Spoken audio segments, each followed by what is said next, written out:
At 15, she was given still a virgin to a widowed mountain man with 4 children.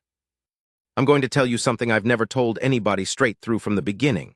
My son Caleb asked me once, years after, why I never, in those early years, why I never touched her. He was old enough to ask by then, and he'd seen enough of life to deserve a real answer. I told him because she was a child. He nodded slow like he'd expected it, and we didn't say much else about it, but I've thought about it a long time since.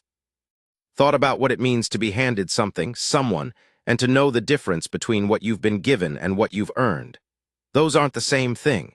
Most men I've known in my life never worked that out. I got lucky, or I was stubborn, or I was both. Maybe all three. It was October. Cold had already come down off the peaks, that dry cold that makes your nose bleed and your lips crack without warning. The leaves were mostly done. I remember the sound of the wagon before I saw it, the particular squeak of a wheel that wanted grease. A sound I knew because Harlan Beecham's wagon had made that sound for 2 years, and he'd never once done anything about it. His voice carried like a crow even at distance, and I could hear him saying something to whatever poor animal he was working that day. Harlan was a man who talked to horses the way some men talk to walls, constant and without expecting anything back. I was splitting wood. Had been at it since first light because the stack was low and I had 4 children who needed to not freeze, and a winter that didn't care about my troubles. The axe was good that morning, sharp, balanced right, and the sections were coming clean, 1 stroke each if I set them right, and there's a satisfaction to that kind of work when it's going well that I've never found anywhere else. You swing, the wood splits, you're not thinking about anything else. The cold was sharp enough to keep you honest, and the rhythm of the work had put me somewhere quiet inside where I didn't have to think about the stack of things that were wrong, which was a longer stack than I liked. The wagon stopped at the fence line. Harlan didn't get down. He sat up on the box and called my name, Elias, he said, Elias Cord, and I set them all against the chopping block and walked over. He had the look he got when he'd already made a decision and knew it wasn't a good one and had made it anyway, which was a look I'd seen on him before.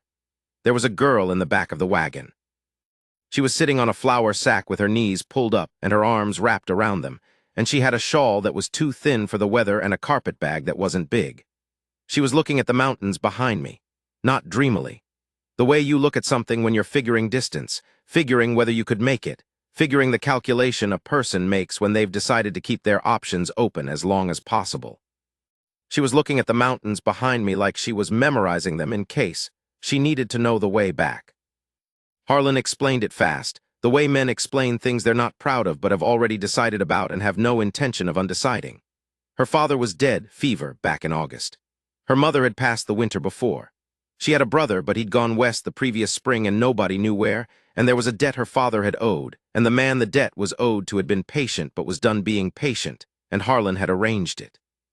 He said some other things about it being a practical solution, and about a man in my situation being in need of a woman's presence in the house, and about how her father had been a decent man when he was sober and had wanted better for her. He didn't say arranged what exactly. He said her name was Nora. He said she was 15, which I could see for myself. He said it like he was reporting a fact that was neither here nor there. He said her father had wanted better for her than what was coming, and he said it like that was supposed to close the subject.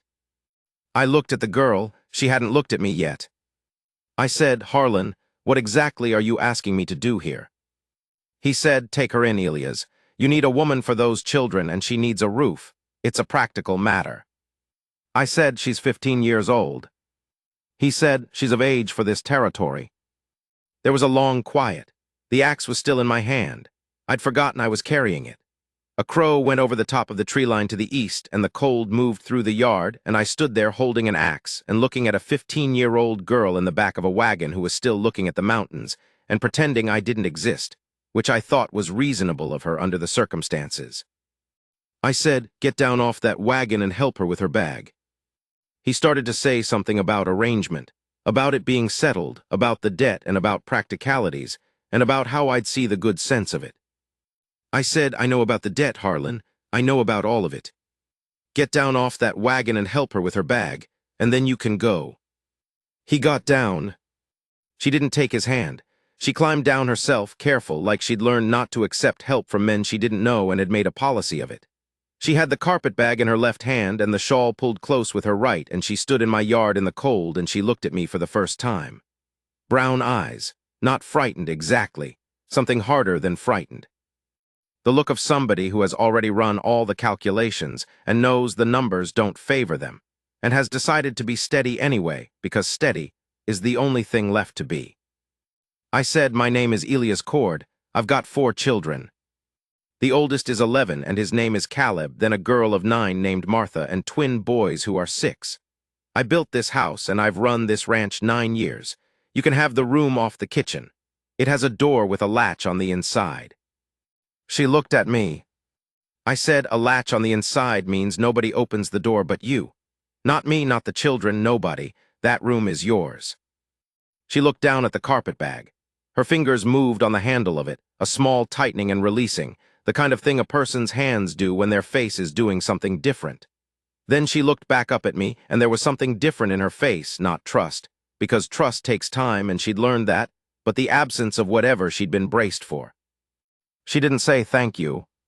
She just nodded once and walked toward the house like she already lived there. Harlan said something about coming back to discuss the details.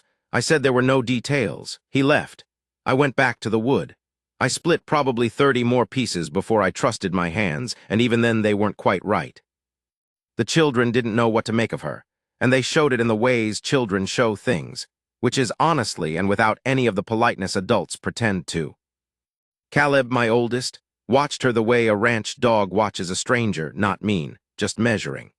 He was 11 and had been running this household in the ways a child can run a household since his mother died, which was 3 years before, and he had opinions about how things ought to go. He and Alina had been close in a particular way I'd always been a little outside of, and losing her had landed on him different than it had on the others. He'd gotten careful. He watched things before he committed to them, the way a person watches a river before they cross it. He was a fair judge of most things. He wasn't wrong to be careful with this. Martha was 9 and had her mother's eyes and her mother's way of standing with her chin up when she'd decided something. She'd also been doing a woman's share of this house since she was 6, because somebody had to, and I think she'd measured the cost of that and knew it and had decided not to forgive it yet. She looked at Nora the way you'd look at someone who might be coming to take something that was yours, something you'd paid for in a currency you'd rather not have paid in. The twins, Pete and Daniel, were 6 and mostly disaster, and their reaction to Nora was immediate and complete. They wanted to know everything about her right now and were prepared to follow her around until they found out, which was their approach to most things in life. Nora came in the kitchen that first morning and found the breakfast situation, which was bad. There were oats, and there was a pot, and there was water from the well and not much system about any of it, because the system we'd had when Alina was alive had fallen apart in pieces over 3 years, and what was left was managed chaos. She didn't say anything about it. She found the oats and the pot and built the fire up right and made them all sit down. Pete asked her who she was, and she said she was Nora. He asked her if she was their new mama, and she said no, she wasn't their mama. He thought about that for a moment, which was its own kind of miracle because Pete didn't usually think about things for moments. He asked her what she was then. She thought about it. She said, "I'm the person who's going to live here and help your father. And I'm the person who is about to teach you to wash your hands before you eat because your hands are an embarrassment." Pete looked at his hands. He considered them seriously, the way Pete considered things he hadn't expected to think about. He got up and went and washed them. I watched some of this from the doorway. Then I went out, because there was a full day's work waiting, and because I needed to let them find their way without me standing there making it self-conscious. She didn't ask me anything for the first week. Not what needed doing, not where things were kept, not about the children's histories or my history, or what I wanted or expected from the arrangement. She moved through the house and learned it herself, the way a person learns a place they intend to stay and so pay attention to properly. By the end of the first week, she knew where everything was and had reorganized 2 of the kitchen shelves in a way that made more sense and hadn't mentioned it. I noticed, and I didn't mention it either. She found the latch I'd told her about. I heard it go on that first night, click and settle into the strike plate, and I lay in my bed in the room at the other end of the house and stared at the ceiling and thought, good. And the good was clean. It wasn't complicated, it wasn't mixed with anything. Just good. That sound means she feels safe enough to sleep, and that's what the latch was for. I hadn't touched a woman since Alina died. 3 years. There'd been some who thought I might, and one or two who'd made it plain they were open to being considered, and I'd been grateful and impossible and kept to myself. It would be easy to say it was pure principled thinking that kept me from whatever Harlan had imagined the arrangement was. It wasn't purely principle. Some of it was simpler and harder than principle. I am not the kind of man who does that. When I looked at her in my yard that afternoon, 15, alone, nowhere else to go, the only thing I felt was, she's a child.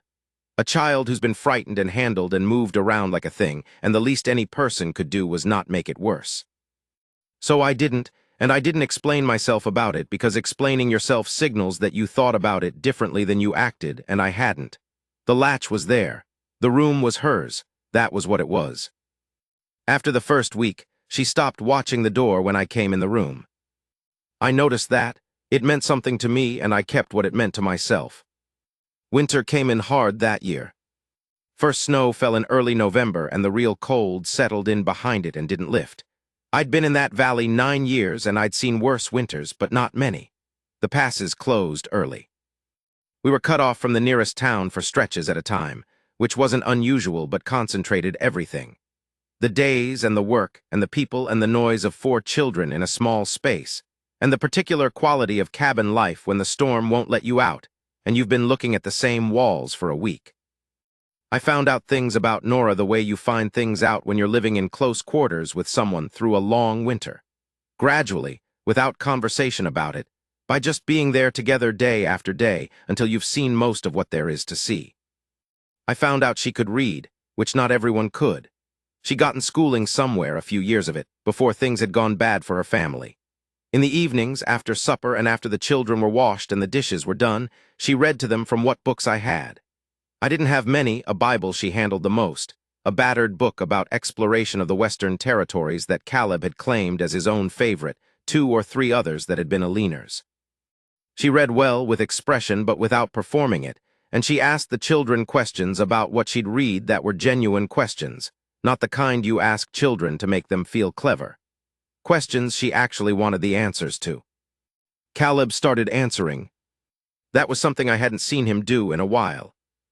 I found out she had a sharp eye for what was funny and the wit to use it at the right moment. She didn't try to be funny. She just was, in a dry, sideways way at unexpected moments, and it always landed harder because you hadn't seen it coming.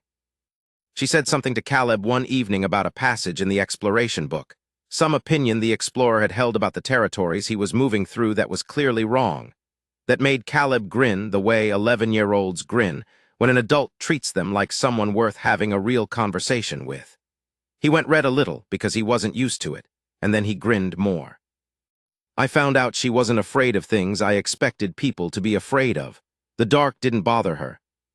The sound the wind made in the eaves at night, a sound that had disturbed Martha since she was small, Nora slept through it. The cold didn't seem to get into her the way it gets into some people. She'd grown up in a place with real winters, and she understood them without being spooked by them. Mice startled her. There was one incident in the root cellar in December, a sudden movement under the potato sacks, and the noise she made was brief and involuntary and clearly mortifying to her. I'd been standing at the cellar door, and I tried not to find it funny. I mostly failed at trying. She came up the steps and found my face and gave me a look that was exactly like Martha's chin-up look, but funnier because it was aimed at me, a look that said, "If you say a single word." Then she laughed herself, which was the first time I'd heard it. It's the sound a person makes when they've forgotten for 1 second to be careful, surprised out of themselves. I stored it up without meaning to and without examining why. The children needed her in ways that became plain before January. That's not a comfortable thing for a father to admit, but it's true. I'd kept them alive and fed and housed. I'd kept the ranch running. I'd done the things a man can do. But Alina had done other things I couldn't see exactly from where I'd stood, and when she was gone, those things were gone too, and I hadn't known how bad the absence was until there was someone filling it. You don't know what's missing until you can see the space it left, and you can't always see the space until something comes to fill it. Martha was the one I worried about. She had her mother's look and had been running on something thin and cold since Alina died, a surface that held but held tight, the way ice holds when it's not quite thick enough. She didn't trust easily, which was understandable. She'd been doing work she shouldn't have had to do at 9 years old, and she knew it, and there was something careful and closed about her because of it. I didn't know what to do about it. I'm a man. I knew how to work beside her, I knew how to be patient, I knew how to be fair. I didn't know how to reach whatever was under that surface. Nora did something. I don't know what women and girls say to each other when men aren't around. I only know that Martha started sleeping through the night, where she'd been waking for a year. I know that by February there was something different in her face when she came to breakfast, not fixed, but looser. Like something that had been held at tension had let go a little. Like she'd put a thing down that she'd been carrying without realizing it. Pete and Daniel attached to Nora within the first 2 weeks and never let go. She managed them with a patience that I thought she'd run out of and never did. The twins at 6 are a specific kind of problem. Loud, fast, curious about everything they're not supposed to be curious about, and they reinforce each other's worst ideas in real time with enthusiasm. Nora never raised her voice at them. She redirected, she bargained, she occasionally gave them tasks that used up the energy before it could become chaos. Daniel explained things to her at great length, everything about everything in serious detail with no sign of ever stopping, and she listened with genuine attention. I don't know how. I'd sometimes had to go outside when Daniel started explaining things. Caleb took longest, which was right. Caleb had been his mother's boy and carried it. He'd loved Alina in a way that was particular to him, and her loss had made him cautious with anything he might love again because of what it costs. He did his work around Nora, and he was polite, and he watched. There was a day in February when I was out with a ewe in trouble and came in well past dark. The temperature had been dropping all day, and I was cold and tired, and my hands weren't working right. I came in the front door, and Caleb was in the chair nearest the stove with a blanket over his lap. He said without preamble, "Nora said you'd be cold. She made me stay up." There was a pot on the back of the stove. The fire was built up right. Nora was asleep, already gone to her room. But Caleb was there, and the fire was there, and the pot was there, and I stood in my own kitchen and ate standing up and felt something I hadn't felt in 3 years, which was, someone thought about this before I got home. I said to Caleb, "Go to bed." He went. He was almost at the hall when he stopped and said over his shoulder, "She's not bad, Pa." Coming from Caleb, at 11, about someone who'd been in the house 4 months, that was about as generous as it got. I went to bed and lay in the dark with my hands under my head for a long time before I slept. Spring came and things opened up the way spring does in the mountains, fast, then faster, then all at once and everything at once. More work, more light, mud season and birth season, and the stock needing attention after the winter, the ground needing to be thought about. Nora got a kitchen garden started. It was 3 times the size of what Alina had kept, which was ambitious, and when I pointed this out, she said she thought we could use the output. I said something about the work of it. She said she didn't mind work. I believed her. I helped her break the ground one afternoon in late April, the 2 of us working with the fork and the spade on ground that was still cold underneath and wanted to resist. We worked side by side a couple of hours without talking much. She worked hard and didn't need instruction, and we fell into a rhythm the way 2 people sometimes do when they're at the same task and both know what they're doing. The afternoon was cold and bright, and the mountains still had snow on them, and the ground smelled like the beginning of things. At some point she said, without stopping work, "Your wife kept a garden here." I said she did. She said, "I found the edging stones. She had it laid out careful." I said, "Alina was careful about things. Careful the way you're careful when you know something matters and you want to do right by it." We kept working. The ground was starting to come. Then she said, "I'm not trying to replace her." I stopped and looked over. She was looking at the ground she was turning, not at me. I said, "I know that." She said, "I just want to say it so you know I know it. Because I'm living in her house and cooking in her kitchen and those are her children, and I don't want there to be a wrong idea about what I think I am here. I'm not her. I'm not trying to be." I thought about that for a moment. I said, "Alina would have liked you. She had opinions and she wasn't afraid to have them, and she didn't soften things when honesty served better. She would have liked that about you. She might have argued with you. She was good at that." Nora looked up. There was dirt on her wrist and a piece of hair across her face from the wind, and she looked at me to check whether I meant it. I meant it. She went back to the garden. We kept at it until it was time to go in. That summer, a man came to the valley. He'd come in with a cattle outfit moving north and decided to stay, which was common enough in those years. Men drifted in, some moved on, some stayed and became part of things, some stayed and became problems. This one, Denton, was the third kind of man. He had a pleasant manner, and he was good at reading a room and good at reading people, and what he did with those qualities was use them to find out where the opportunities were. By which I mean where the vulnerable places were, because that's the kind of opportunity he was after. He found out about Nora. I don't know the exact path of it because I hadn't talked about her and neither had anyone in my household. But the valley was small and word moved through it with its own logic, and what Denton heard, I think, was whatever version people fill in when they know some things and not all things and fill the gap with what they expect. What he heard was, Elias Cord has a young woman out at his place, some arrangement, not his wife. He rode out on a Tuesday afternoon in July. I was up on the barn roof fixing a section of shingles that had gone bad in the spring thaw. I could see the yard from up there, and I saw him coming on a gray horse, unhurried in the way that's deliberate. I came down by the time he reached the fence. He introduced himself pleasantly. He talked about the valley and the summer and the cattle outfit he'd ridden with and about the good prospects he saw in the area. Easy conversation, the kind of conversation that's really a hand being extended to see what you'll put in it. I let him talk. He got to it. He said he'd heard I had a girl out here, young, no family to speak of, a difficult situation. He said he was sorry about that, it was hard to be alone, and he had a proposition that he thought would suit everybody involved. Then he told me what the proposition was. I'm not going to repeat it. What he said was the kind of thing men say when they've decided that a girl with no family and no money is available to be decided about. He put a clean face on it, language about opportunity, about a better situation, about being practical, but the thing underneath the language was what it was. He'd done this before. You could hear the practice in it. I let him finish. Then I said, she's not available to be decided about. He said, she's not your wife. I said, that's correct. He said, so in terms of what you've got legal standing too. I said, she's under my roof and under my protection, and that makes her my responsibility in every way that matters. You can use whatever word you want for it. He had the patience of a man who is used to people eventually coming around, because most people do when there's money involved and enough pressure applied slowly enough. He said he understood I might not have thought it through completely, and he'd give me time to consider, and he'd come back. I said, you won't find it different when you come back. He smiled, he turned the gray horse and went. I stood in the yard in the July afternoon with the light flat and bright, and the twins somewhere behind the barn making sounds that I chose not to investigate right then. I stood there until I trusted my hands, and then I went inside.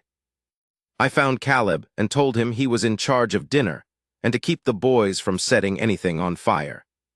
Then I knocked on the kitchen door and asked Nora to come out to the porch. I told her about Denton. I told her plainly without softening it much, because she'd already had enough people protecting her from information, and that kind of protection is its own problem. It's still deciding for someone that they can't handle the truth.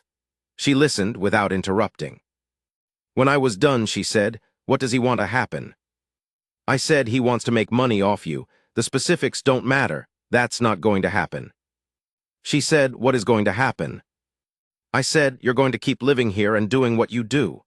Denton is going to find out that I mean what I say because I always have and people in this valley know it. If he comes back, and I think he will once you tell me. Don't go anywhere alone for a while, that's all. She said, you sound certain about this. I said, I am. She said, I've had men be certain about things involving me before. That landed. It was a fair thing to say, and I understood it. I said, the certainty I'm talking about comes from a different place than the certainty you've seen before. 9 years I've been in this valley.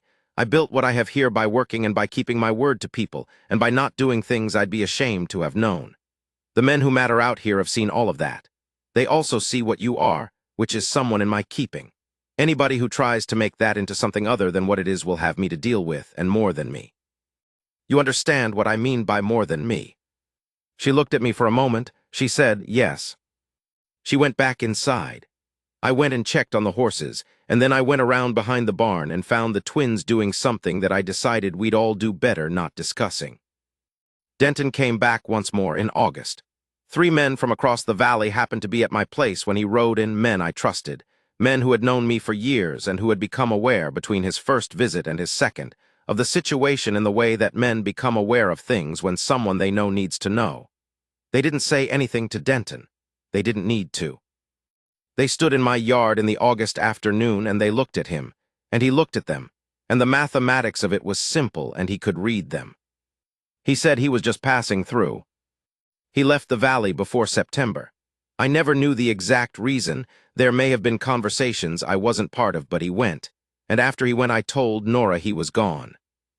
She said, good, and went back to what she was doing. There was a summer in there, the summer she was still 16, running into 17 when the rain didn't come. You've heard of dry years. This was one of those.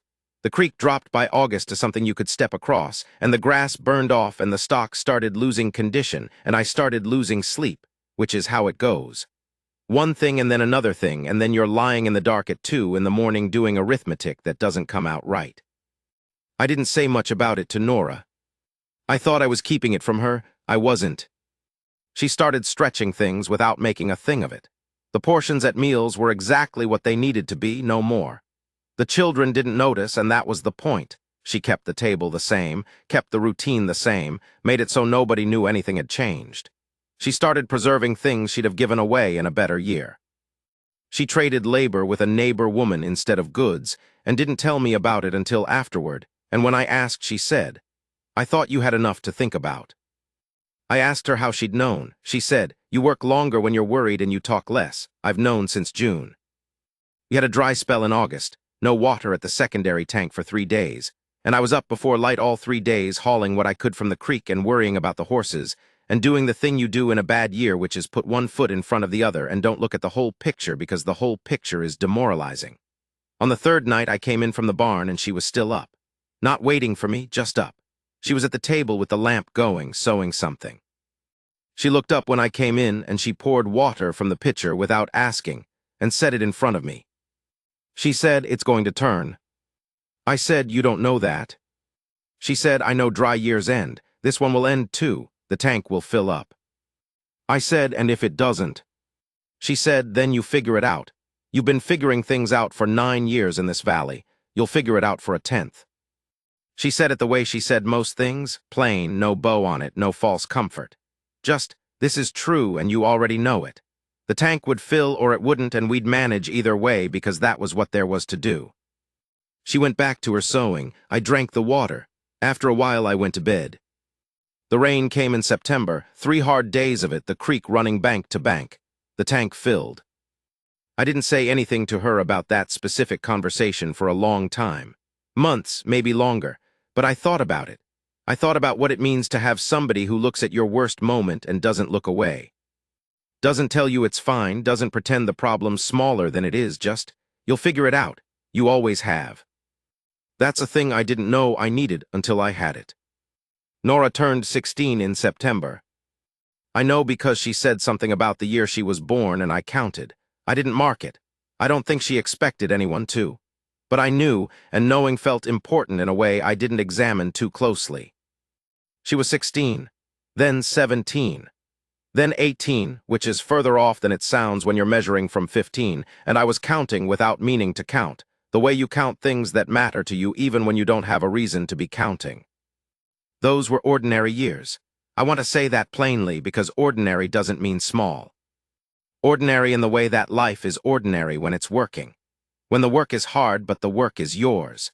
When the people around you are people you've chosen or who have chosen you.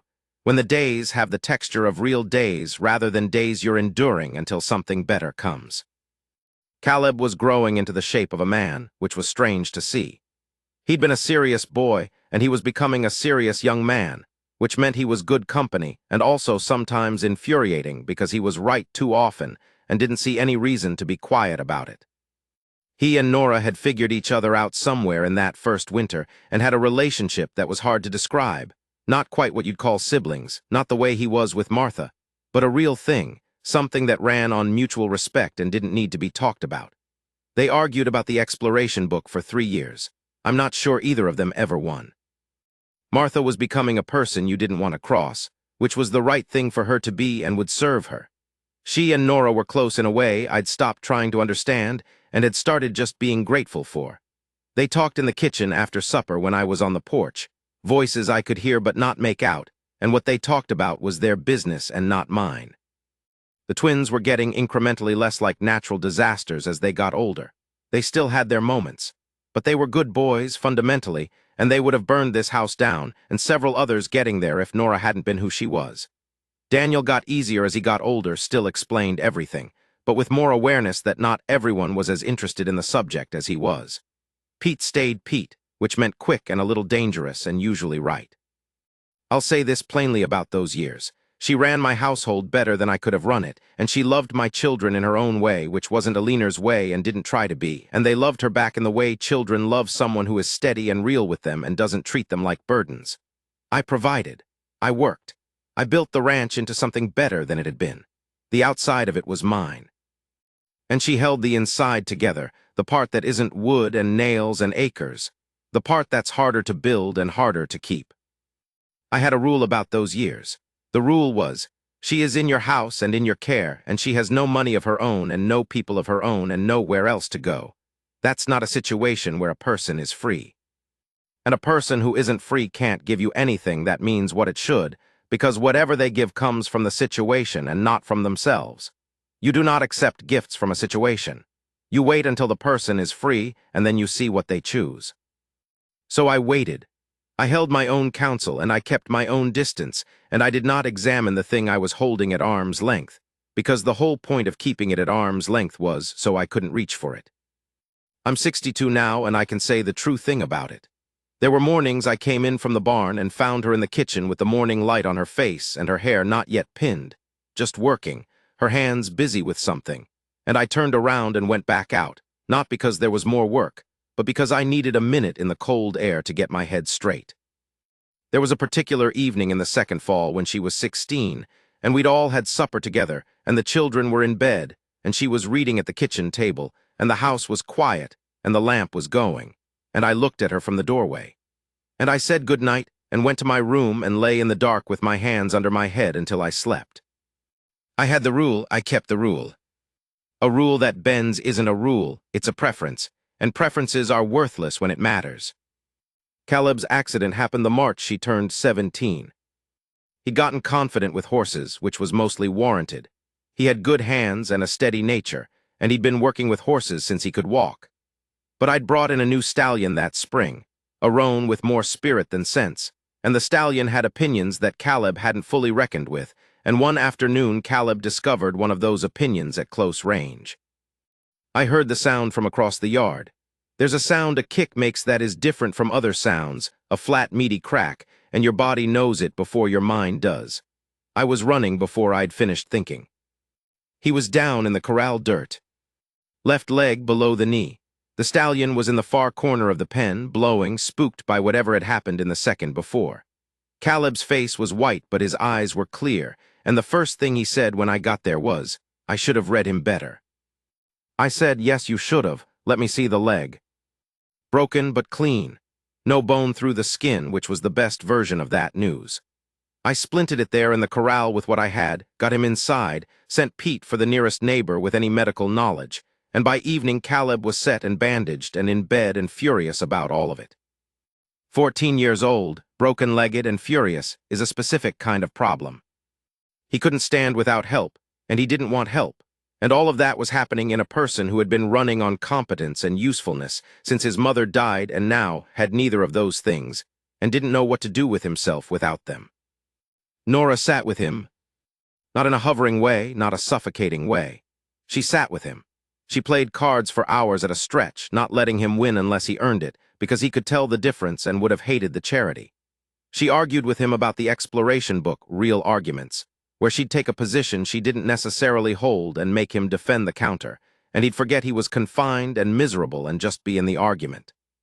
She brought him things without asking if he wanted them, which was the right way to do it, and disappeared before he had to say thank you, because at 14 you want the thing but you don't want to perform gratitude for it. She told him at some point in the second week that his father had built this ranch with his hands from nothing and that sitting still for 3 weeks wasn't going to break him. And if he thought it was, he was softer than he looked. He reported this to me with some indignation. Then he said, "She's right, though." He healed clean, walked sound. Never had trouble with that leg again. But something else happened in those 3 weeks, something I watched and couldn't have engineered. The tight thing in Caleb, the careful closed thing that had been there since a leaner died, the thing that watched before it committed, it wasn't gone, but it was different. It was looser. He came out of those 3 weeks more himself than I'd seen him in years. He started talking to me more. He started being easier in his own skin. Toward the end of the 3rd week, he came out on the porch with me, walking careful on the mending leg, and we sat in the last of the evening light. He said after a while, "She's good people." I said, "She is." He said, "I was wrong about her when she came." I said, "You were 11, you were scared, you were allowed." He said still. He said, "I want her to know that sometime, that I was wrong and I know it." I said, "She knows." He looked at me. He believed it, which meant he already knew it himself. We sat there until the light was gone. The winter she turned 18 was a bad one. It came early and stayed mean. November was hard and December was worse, and January was the kind of month that tests whether you built things right and stocked them right and thought things through right. And I had, so we were fine. But it was close enough to not fine that you didn't let yourself think about it directly. There was a storm in February. 2 days of serious blow, snow sideways, temperature that had a personal quality to it. I'd done the morning round of the stock and brought in enough wood, and we'd settled into the business of waiting it out. By the afternoon of the 2nd day, the children were stir-crazy, and Nora had managed them through it with card games and chores and her particular dry authority, and I'd been useful mostly by staying out of the way. Late afternoon, I went out to check the stock again. I should have waited. The light was going and the wind was up, and I knew all of that, and I went anyway, because I'd had a ewe in uncertain health that morning and I was worried about her. That's the thing about livestock. You know the right thing to do and you know what you're actually going to do, and sometimes they're not the same thing. I got to the barn. The ewe was fine. I checked everything that needed checking, did what needed doing, came back out into the blow. 20 yards from my own front door. I stepped off the barn porch into the storm, and the wind came from a direction I hadn't expected, and the snow was moving different than it had been, horizontal and then swirling. And I went into a drift that took me to my thigh, and the wind hit again, and I was turned around. Not lost. I want to be clear about that because it sounds worse than it was. I was a man in his own yard who couldn't see, but I was turned around and the cold was serious, the kind that moves in through the blood and doesn't announce itself, just starts doing its work, and I'd been out in it too long already, and I could feel that in my hands, which weren't doing what I told them. I stopped moving, because moving wrong is worse than standing still. I stood in my own yard and I listened. You can hear a house if you listen right. The sound the wind makes around a structure is different from the sound it makes when there's nothing there. I stood and I found the angle of it, and I moved toward it. I got to the door. I got there, but it cost me something to do it. Too cold, spent too long, the last stretch had taken more out of me than I had extra to give. I came through the door and my legs made a decision I hadn't authorized, and I sat down on the floor just inside it. I don't have the next part in order. I have.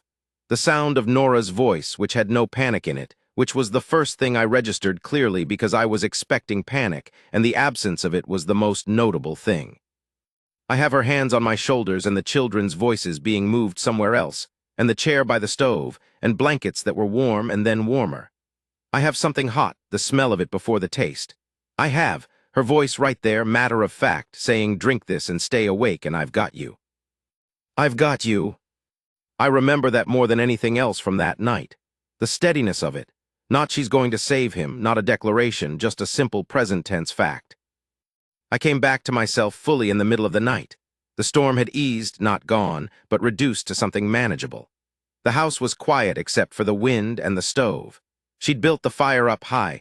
The room was warm in the particular way that means you were very cold and came back from it.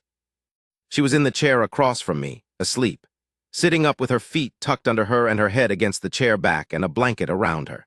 She'd watched me until she couldn't any more, and then she'd fallen asleep in the chair rather than go to her room. I sat in my house in the quiet, warm, alive, and I looked at her. 4 years she'd been here. She'd come at 15 with a thin shawl and a carpet bag and no one in the world, and she'd given 4 years to these children and to this place. She taught my boys to wash their hands and managed Daniel's explanations with genuine attention and sat with Caleb when he was broken and angry. She'd found Aliner's edging stones and laid out a garden 3 times the size and hadn't said anything about it. She'd sent Caleb to keep a pot warm when she knew I'd be cold. She'd faced Denton's visit without flinching and trusted me to handle it. I didn't know what she felt. I had made a point of not knowing because knowing would have changed things, and things needed to stay the way they were. I kept the rule.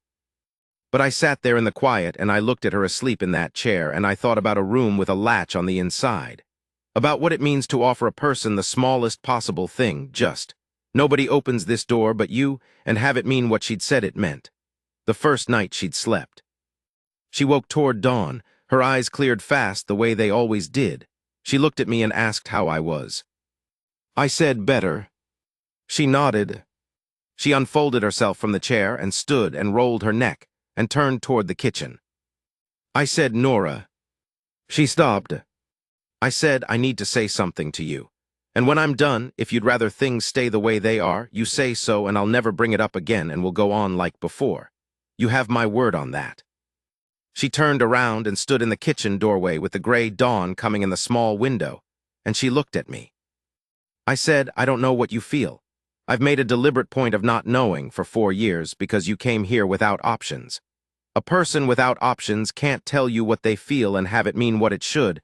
Whatever they say comes from the situation, not from themselves. I won't take something from a situation and call it a gift. That's not how a gift works. She was watching me, not moving. I said, you're 18 now. This ranch has done well enough that there's money set aside that's yours, not wages because what you've done here isn't wages and never was. But yours to go somewhere if you want to go, start over somewhere you'd choose. Caleb can take up more of what you've been doing, Martha too. We'd manage. I stopped, there was more to say, I said it.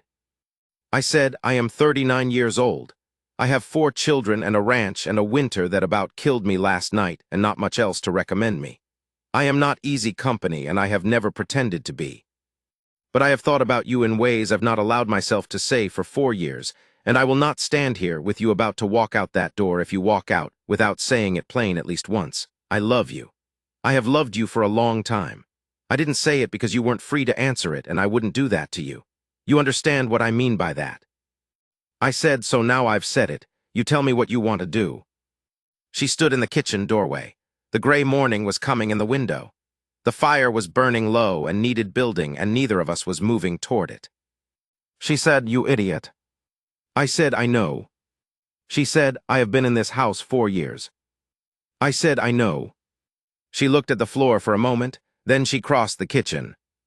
She stood in front of me and she put her hands on either side of my face, both hands, her palms cold from the night, cold enough that I could feel the cold of them clearly, and she looked at me.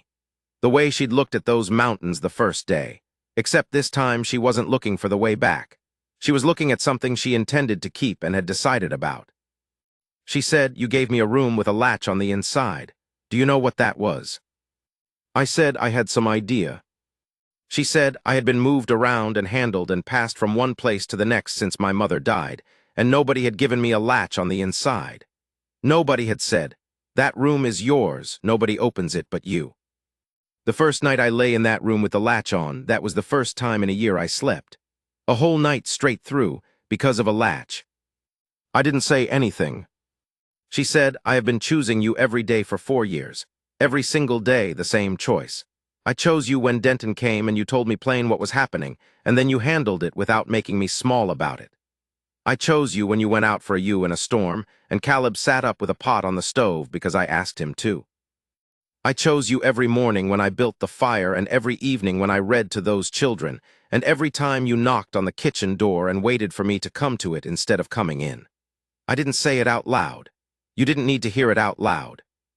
We both just did what needed doing. That's not nothing, Elias, that's everything. That's the whole of it.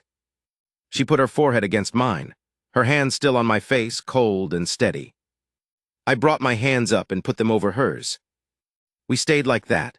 Just that in the quiet kitchen, while the fire burned low and the gray morning came in, until Pete started making noise in the back of the house, which was our signal that the world was coming back. She pulled back and looked at me once more. Something settled in her face, and then she turned and went to build up the fire. We married in May. I thought about something larger and decided against it, because neither of us was built for large and formal, and the people who mattered already knew. Small at the preachers, the valley's people around us. The valley had known it was coming before we did, I think. The ones who'd been paying attention had known for a while. Old Carter from the north end of the valley shook my hand afterward and said, in his way of saying things which was never quite the thing he meant, "Took you long enough." I told him to go to hell pleasantly, and he laughed and went and got himself some of the food the women had laid out. The preacher was a man named Alcott who had been in the valley 2 years and had opinions about things that I didn't always agree with. But he did a marriage right, short, plain. The words that mattered, nothing performed. He'd figured out that Nora wasn't a woman who wanted to be made into something ceremonial, and he read her correctly, which went up in my estimation of him. Caleb stood up with me. He was 14 and had polished his boots for the occasion, which he'd never done in his life, and acted like he hadn't when I noticed them and mentioned it. He shrugged and looked at a point past my shoulder. He was going to be a good man. Martha cried. She still denies this categorically and will deny it to her grave. There are multiple witnesses and she won't accept any of them. The twins wore their good shirts for a period of time that I am told was approximately 11 minutes before something happened. The full story has never been reliably obtained. Nora wore a dress she'd made herself over the winter, a quiet blue, and she had flowers in her hair that Martha had put there that morning, and she walked up and stood beside me and looked at me. The same way she'd looked at those mountains the first day. Except now I knew what it meant. She was choosing deliberately with full information and nothing compelling her. That image is the one I've kept. That was 23 years ago. Caleb is 34 and runs the north part of the operation and does it better than I did at his age, which is how things should go. He married a woman named Ruth who doesn't let him get away with things, which is correct. He has 2 boys who are currently in the process of becoming disasters, which I find deeply satisfying given the path their father walked. Martha is 32, 3 ridges over, married to a quiet man with a good eye for horses who has the wisdom to let Martha be Martha. She has 3 children and the same chin she was born with. She tells me when I'm wrong about things, which means she trusts me enough to be honest. Pete and Daniel are 29 and ranching together on land I helped them get started on. They came out fine. I was not at all certain they would, and I am glad to have been wrong. Nora still runs this house. She's 38 now. There's something about what 38 looks like on a woman who's spent 23 years doing real work in a real place. It looks like someone who is exactly where they chose to be and has no uncertainty about it. She doesn't look like someone who settled. She looks like someone who decided. There's a difference, and it shows. Martha asked her once, and told me about it later, which tells you something about how far Martha had come, asked her if she'd ever regretted coming here. If the life had been what she'd have chosen for herself, given a full range of choices. And Nora told her, I chose it every day for 4 years before anyone asked me to. That's how I know it's mine, she still reads. She still keeps the garden, which has gotten bigger every year and which people in the valley come to talk about like it's something to see, because it is. She still says dry things at moments you don't expect, and I still don't see them coming after 23 years, which is either a quality she has or a condition I'll carry the rest of my life. In the evenings, when the work is done and the house is quiet, she comes out on the porch and sits beside me. She leans into my side and I feel her settle the way a person settles when they've arrived at the place they were going. Just that. No performance. The weight of her against me and the valley going quiet around us and the mountains still there in the distance. I'm 62 years old and I've been on this porch more evenings than I can count, and I know what I know. Here is what I know. You build a life by what you refuse to take. Not what you earn, not what you're given, by what you refuse to take when it wasn't yours to take. That refusal is the foundation. If the foundation's not solid, nothing you put on top of it will stand. I've seen men build on bad foundations and I've seen what falls. I was handed a girl in a wagon in October, and I could have done what the territory said I was permitted to do. I didn't. Everything that came after came from the not doing, not from being noble. I've never much cared about being called noble. From knowing the difference between a gift and a situation. From knowing that a thing offered from necessity isn't offered freely, and if it isn't offered freely, it isn't what it looks like. She chose me, every day, for 4 years before she ever said a word about it. She chose me in a room with a latch on the inside. She chose me when she woke up in the middle of the night to make sure my fire was high and my pot was warm and Caleb was awake in the chair. She chose me every morning when she built the fire and every evening when she did what needed doing, and every time she heard me knock on the kitchen door and came to it. That's what love is, finally. Not the saying, the choosing, every day, when nobody's requiring you to and when there's nothing in it for you but the fact of it. She chose. So did I. And here we are on this porch in the evening, her weight against my side, the valley going to dark around us and the mountains at the edge of what I can see. Here we are,